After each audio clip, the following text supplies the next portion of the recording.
You gotta check this out. This is one of those preachers that's done like the most horrific thing you can possibly imagine. But all he does is ask Jesus for forgiveness, and everybody's cool with it. Watch.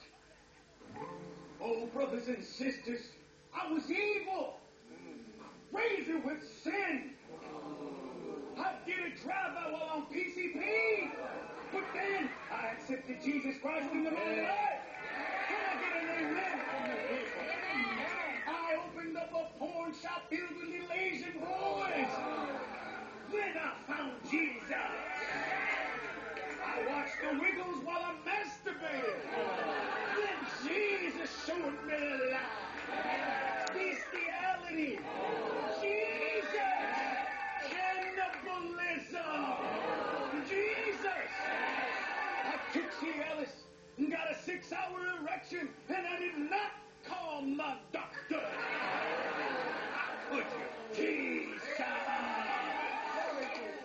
False prophets like you do not speak in my name. You are correct, for I only speak in the name of Jesus Christ, the Lord Almighty, so will security please get this homeless man off my stage immediately. Brothers and sisters, That reminds me.